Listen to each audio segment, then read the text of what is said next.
Donald Trump said yesterday that he asked the Justice Secretary to release all grand jury testimony in Jeffrey Epstein's case. In a post on Truth Social, the president declared even if the court gave its full and unwavering support, nothing will be good enough for the, in his words, troublemakers and radical left lunatics making the request. Now, every Sunday at this time, we're joined by a brilliant journalist stateside for a roundup of political news in DC. And I'm delighted to say that today, Sarah Baxter, the director of the Marie Colvin Center for International Reporting, joins me. Good afternoon, Sarah, or good morning with you.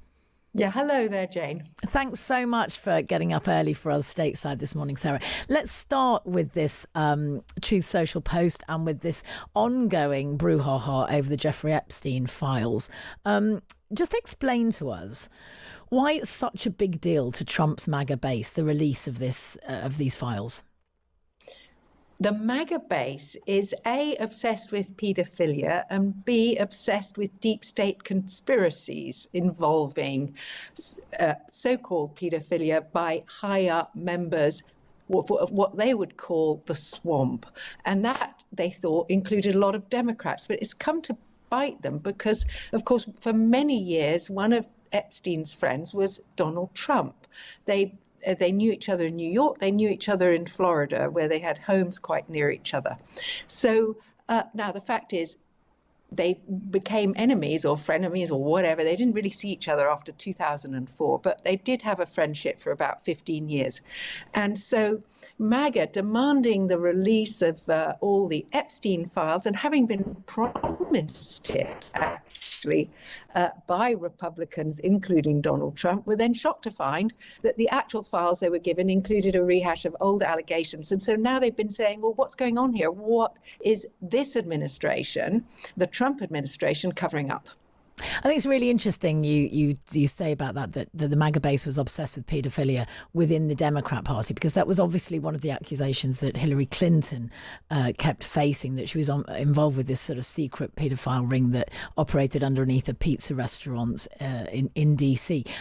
Did Trump ever expect that he would sort of be drawn into that? Because he was the person who sort of named the swamp in the first place. Yeah, well, he enjoyed tormenting Democrats at whatever means was at his disposal. He never went on about it as much as some of his MAGA supporters, but he did take advantage of all the disturbing rumors, as you say, surrounding Hillary Clinton, surrounding her husband, Bill, who was a friend of Epstein, just like Donald Trump.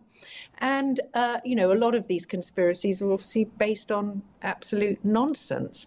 But Pam Bondi, Donald Trump's Justice Secretary, said that she was going to release the Epstein files as soon as she was appointed, and said they were sitting on her desk.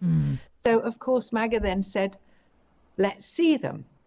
And so it was really their cause célèbre, not the Democrats' cause célèbre, because the Democrats thought, well, we don't want to delve too closely into this, because quite a few prominent Democrats were also friends of Jeffrey Epstein. I mean, all billionaires in New York and prominent politicians and businessmen like Donald Trump, they all knew each other. And quite often they hung out together. Yeah. Sarah, the non-release of these files, which, as you say, Pam Bondi said she would do straight away, it is already causing a rift with his supporters.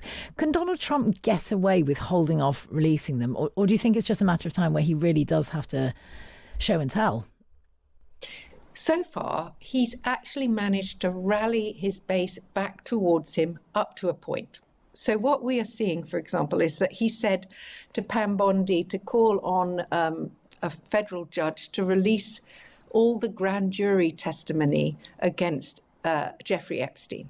He's also, of course, said that he will sue the Wall Street Journal and its parent company, News Corp, and its ultimate owner, who also owns the Times, Rupert Murdoch, for publishing a story about a so-called bawdy letter that Trump allegedly sent Epstein on his 50th birthday. So this has had the impact on his base of presenting Trump once again as a bit of a victim of persecution who is now hitting back.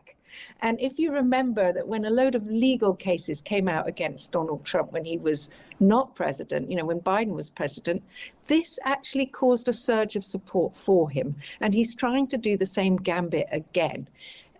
Steve Bannon, one of his chief boosters, has said, oh, we're on the offense now, and this is great for rallying people. But the truth is that this grand jury testimony, when it's released, may not include anything much at all about so-called VIPs who were associated with Epstein. It's going to be much more a list of allegations by the young women that Epstein abused. So this is when it's temporarily satisfying people, but it's also kind of feeding the beast. Well, what else is there? What else is there? And, you know, that's partly why Trump's trying to get ahead of this by saying some people will never be satisfied. Yeah. Sarah, you mentioned that Trump's launched a lawsuit against the Wall Street Journal and personally tweeted about Rupert Murdoch, who he went to the FIFA World Cup with just last weekend. What's the reaction in DC and the wider United States to that lawsuit? Well, it does. For Trump's most diehard supporters, they like Fox News. They love Fox News. That's also owned by Rupert Murdoch. But Donald Trump has been railing against the Wall Street Journal for some time because the Wall Street Journal, which represents, it's widely read. I mean, it's a leading newspaper in America, widely read by business people, has been railing against tariffs. Because they just say, well, look, this is very bad for the US economy, very bad for the world economy. So Donald Trump has been heaping abuse on the Wall Street Journal for some time and trying to sort of tar it with that same mainstream media brush with which he attacks all newspapers. And so he's trying to separate that out from the sort of Fox News empire, which of course is very supportive of Donald Trump, and make it a hue and cry about how he's being persecuted by the mainstream media. And, some of his supporters will definitely believe that. But I do think that MAGA really does want, whatever you think, or you and I think, they definitely think Jeffrey Epstein was murdered rather than committed suicide, and that there's a massive cover-up of people in high places associated with him. And they're a bit of like a dog with a bone with that story. So they're backing off for now while Trump says, look, you got to trust me, and I'm attacking the Wall Street Journal. I'm suing Rupert Murdoch. I'm demanding release of this testimony. But that's going to hold people off for now, but for how long? I mean, you can't really blame Donald Trump for wanting to get away from it all and come over here for a lovely weekend of golfing next weekend, can you, Sarah? And that's exactly what he's planning. Trump is going to be here next weekend, or at least in Scotland next weekend, golfing and meeting Keir Starmer and John Swinney. Do we know what's on the agenda? Yeah, trade talks. I mean, apart from golfing, of course, Trump loves to golf, and he loves his Scottish golf courses because he feels Scottish in his heart because his mother was from Scotland. So apart from coming for his, for seeing how his golf courses are doing, what he is going to do, he's going to meet Keir Starmer in Aberdeen. He's not going to meet the King. That's being saved for a meeting at Windsor Castle in September. But he is going to talk tariffs. Now, Britain is one of the few countries to actually have a tariff deal with the US. And it's accepted 10% tariffs. But there is this outstanding problem of steel tariffs. And I know that Keir Starmer will be working hard to try and get an exemption for Britain on these steel tariffs. But Britain's already got a reasonable deal. I mean, tariffs are, in my view, not really good for anybody, but he's got a reasonable deal from America compared to the rest of the world, which is currently being slapped with 50% tariffs. Before I let you go, Sarah, we've been speaking earlier today on my panel about the cancellation of Stephen Colbert's show, just days after he criticised Paramount for settling a lawsuit with the president. What's been the response in the US to that? I mean, he is a huge figure in satire over there.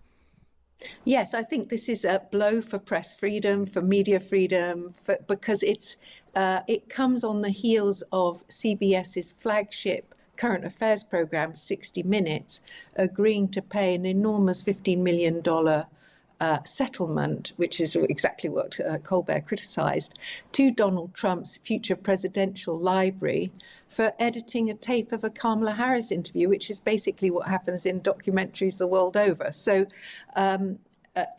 Colbert called this a bribe. Next thing you know is he's been cancelled too, although the parent company says it's really about the fact that his program was loss-making. But it was the most popular late-night program in American television. So, there are two sides to every story here. But the fact of the matter is that CBS's parent company, Paramount, is seeking a merger with another company called Skydance. This needs administration approval. And this is where it seems to be kowtowing to Donald Trump so that the merger can proceed. That at least is the allegation. And that's why Colbert's cancellation, so-called, has implications for media freedom in the US. And of course, media freedom is also about democracy. Absolutely. Sarah, thank you so much for your time this morning. It's really, really wonderful to have your insight here today. That's Sarah Baxter, who's the director of the Marie Colvin Center for International Reporting. The Late Show with Stephen Colbert has been cancelled. Here's how he announced it. Before we start the show, I want to let you know something that I found out just last night. Next year will be our last season. The network will be ending The Late Show in May. And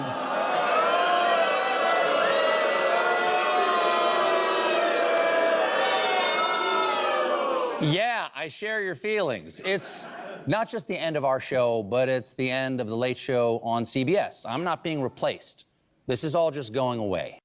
The show's 33-year run will end, as Colbert says, in May 2026. The news came on Thursday, just a few days after Colbert criticised the CBS network's parent company, Paramount, for settling a lawsuit with Donald Trump for $16 million over the president's claim that the news channel deceptively edited an interview with the then presidential candidate Kamala Harris. That settlement coincided with Paramount seeking approval from the US Federal Communications Commission for an $8.4 billion merger with Skydance Media. Colbert had called the settlement a big fat bribe. Grania, I think you'll have particular feelings on this. Has comedy been sacrificed at the altar of corporate and political interests? And are comics, we were talking about them being free from mobile phones, but are comics less free now? It's not just comedy, it's free speech. Like, this is really, really bad. And it feels like every week we're saying something is like really unprecedented in the United States at the moment. This is really bad. When they're coming for the white, Catholic, middle-aged millionaires and telling them that they can't do their job, which is his job, to make fun, to satirise the news. And he's literally been taken off air. He's one of the most respected late night hosts. They have some of the highest ratings. Like, this is completely, it's very chilling. This is really unprecedented. This is real censorship that we're just seeing, and it's just like the third story in the news. Like, this is bad. Albie, Trump said, I absolutely love that Colbert got fired on Truth Social. He said his talent was even worse than his ratings. Politicians, as Trump himself has observed, are treating him differently this time around. I mean, I would go so far as saying, there's been a major outbreak of kissing the ring globally. Colbert is now cancelled, and as The Observer says today, so is satire in America. I mean, do you see that this is a serious kind of, as Grania says, a silencing of free speech? No, I don't see it as a silencing of free speech at all, actually. I see it as a change in where eyeballs are, and eyeballs are not on linear television. Radio is having a renaissance, thank God, but linear television is having the opposite of a renaissance. It's having a death. And the ratings of this show, Colbert, about 2.5-3 million viewers. That sounds like a lot in UK terms, but in US terms, that is nothing. These shows in their heyday were getting like 10-20 million viewers per night. Linear television is not getting anything like that in the US anymore. There are reports that the show itself from Reuters is losing something like £40 million per year. It's not a show that's making money. And at the end of the day, I know we all like to think, we're artists, we do this for fun. This Paramount, the companies that are behind this, News Corporation, these are companies. They are accountable to their shareholders. And these shows have got to get eyeballs. They've got to get listeners. They've got to make money. And if they're losing £40 million a year, there's only so long that even with all the goodwill in the world, that the execs of that company are going to think, you know what, let's keep losing £40 million a year because we like Stephen Colbert so much. Okay, but so television, it means establishment television is in trouble.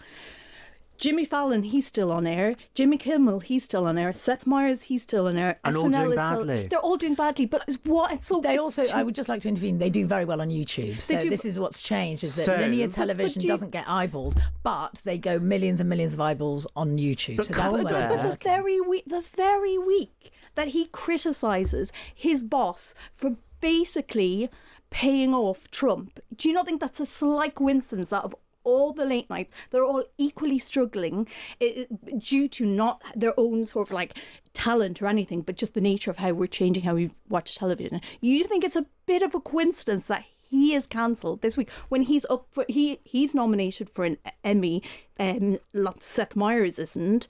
It's just it's not a coincidence. The show's losing £40 million a year. But they're all losing money. They're all losing money. But for some reason, Stephen Colbert, the very week that he takes on his boss and criticises them for bribing Trump, it's just a coincidence that week they go, oh, hang on a sec, what are our ratings like? If you knew that you were in a role that was losing a company money, would you criticise your boss publicly? But they're all what would you expect Television to happen is in that losing situation? money. But that's his job. His job is to satirise the news. That's what he was doing. And it's just a coincidence. The week that he maybe satirised the news too pointedly, I'm very sorry to say we're going to have to leave it there this morning. I love the passion in the studio this morning.